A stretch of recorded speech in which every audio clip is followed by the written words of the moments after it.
apologies for the bad lighting, but this is a video that really has just popped into my head to do. Funny enough, while watching a Welshie retrospective, while having a cup of tea, before I go back to before I play Dragon Age, and it's on a subject that a lot of G1ers and a lot of the fan base seem to hate, who I actually quite like, and that's Rodimus Prime. And I'm not talking comics, I'm not talking the fantastic, awesome stuff that IDW are currently putting out. I'm talking totally, completely the Generation 1 cartoon. So we're not bringing in the Marvel comics, we're not bringing in the Dreamwave. Was he in the Dreamwave? I can't remember. Nothing like that. This is purely based on the Generation 1 comics. And Rodimus gets an awful lot of hate. And I do not understand why. You know, I mean, why do people hate him so much? Is it because he was not Optimus Prime? Is it because, you know, he had an actual personality? One of the things that really gets me about the 80s cartoon, and despite the fact that the G1ers will laud it up as this utopia of animated gloriousness, if you take off the rose-tinted glasses, there are an awful lot of flaws in that cartoon. From its animation, to its scripting, to its sometimes terrible dialogue, you know, it's not a brilliant, fantastic, amazing cartoon that some elements of the fan base hold it up to be. And I realise I'm going to get some slack from this, and frankly, I don't give a fuck.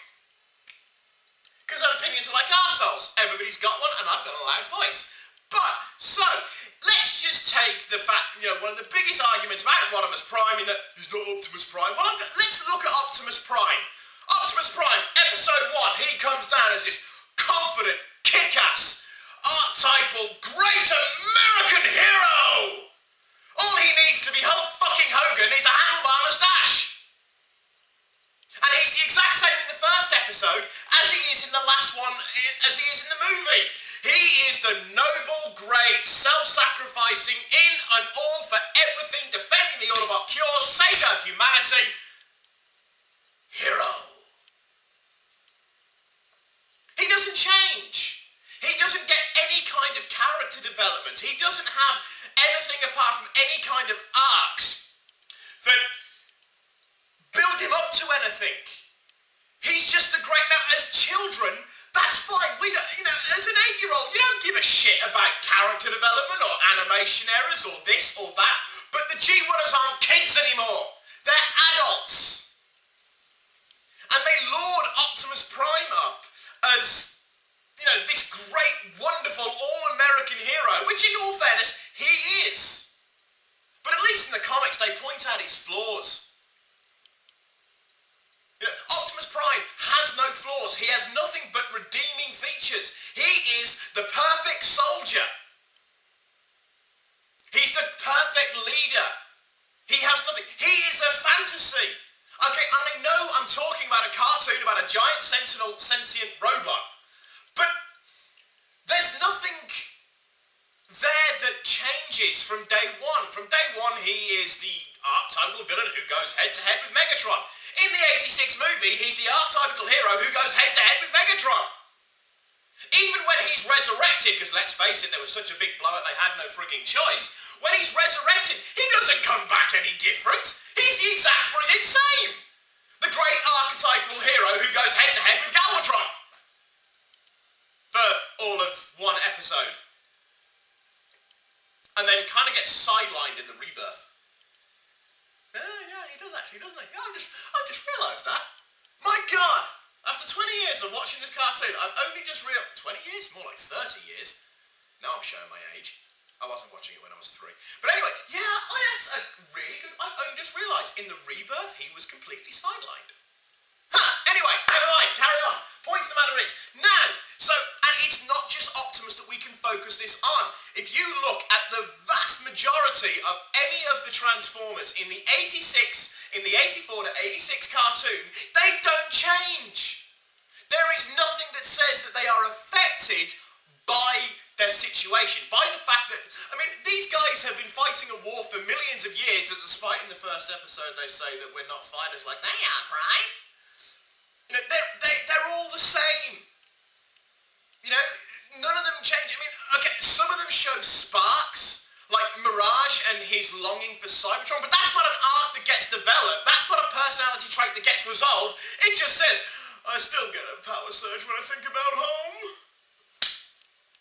And that's it.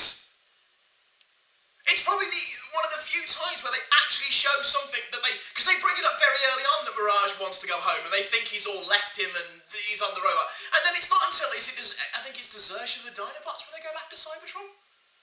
Where he actually again represses his urge to go back to Cybertron. But in between that, whenever we see him, there's nothing. Prowl is another one. He's pretty much the exact same. And then you can actually argue that aside from maybe half a dozen, none of them have anything resembling a personality. They're all just generic tropes. Well, they're not even tropes, they're just there. I mean, I can still name off all the characters from the Generation 1 cartoon, but look at it, think about it honestly. Which one of them actually has individual personalities outside of, say, Optimus Prime, Bumblebee, Ironhide, Jazz? Jazz is another one. Jazz is very much a fan favourite. He has no character development at all in the cartoon. Bumblebee, who, is one of the he's one of the kids' favourites, who probably has more screen time other than Optimus Prime than any other of the Autobots. No character development. Nothing's done with him. He's the exact same he is at the start, which is the plucky little go ahead and go get him dude kind of guy, as he is, when he becomes Goldbug. Starscream. Starscream is a conniving, sneaky, cowardly little upstart. In the very first episode, that's established. In the 86 movie, he does that. When he comes back as a ghost, in 2 different series, he's the sneaky coward. There is nothing, these guys don't get anything. And this brings me on, the point that I'm trying to drive home is you get to Rodimus. Rodimus starts out as Hot Rod. This we know. Obviously, we've all seen the 86 movie. And he goes from being a cocky, arrogant teenager who just basically wants to have fun, who makes a monumental fuck-up and gets in the way and gets Optimus Prime killed, and actually shows something resembling emotion in the form that he feels horrendously guilty for what he's done. And he goes from doing this to, before he gets the Matrix, he is showing leadership qualities. He is developing as a character. Even before he's got the Matrix, he is banding together the other Autobots. He is bringing them together and he is taking the fight to Unicron. He's actually showing a character development. He's showing that he's learning from his experiences. And then he becomes Rodimus. And everyone's suddenly going, well, he's weak and he's useless and he doesn't have self-confidence. So bleeding what? Right, Optimus Prime.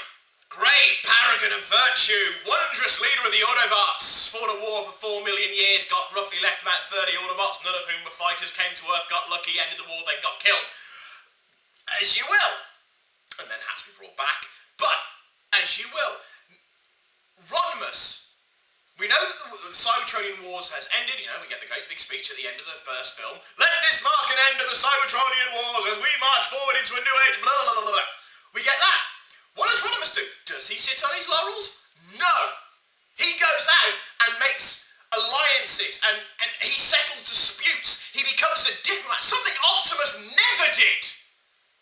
All Optimus Prime ever did in the cartoons was battle the Decepticons. Rodimus is out, despite the fact that he knows the Decepticons are still out there, and he's out being a diplomat and solving disputes. And yes, he is flawed. He's a flawed character. Frankly, to me, that makes him more relatable. Because despite the fact that he is tormented by the fact that he's not Optimus Prime, that he can't fill Optimus's boots, he still goes out and does it anyway. Optimus Prime never shows any kind of these emotions, never shows any kind of these self-doubts. At any point, to my recollection, he just goes out and fights the good fight and wins and saves the day.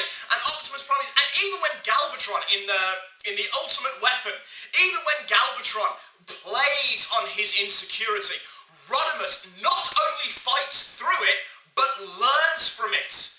And he comes back and he stands on his own 2 feet. And his story arc actually is a story arc. He goes from being, yes, you could argue in some regards, a weak leader, to becoming a strong, capable leader of the Autobots and of the galaxy at large.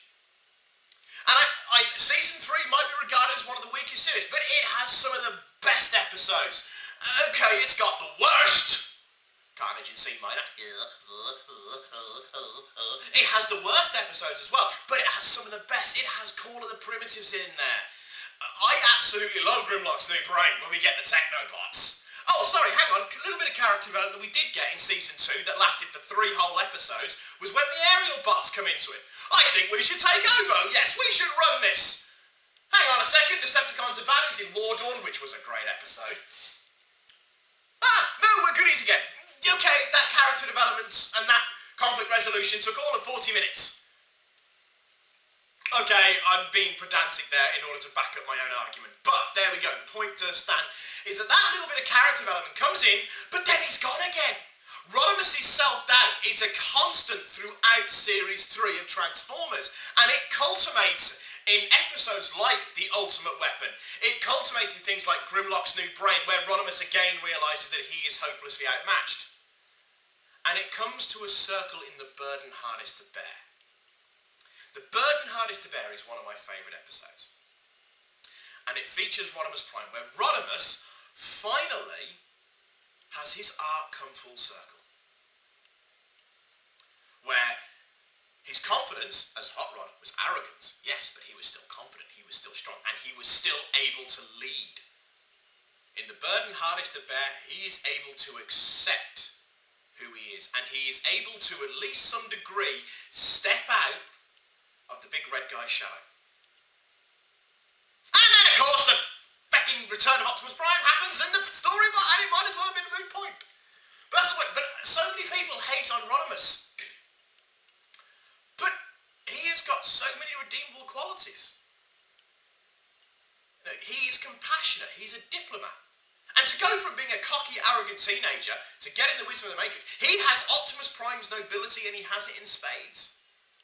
And unlike Optimus Prime, who always seems to be so sure of himself, Rodimus doubts himself. He doubts that he can lead, but he still goes out and leads anyway. Excuse me, it's very cold in this house at the moment. Fire's going nicely.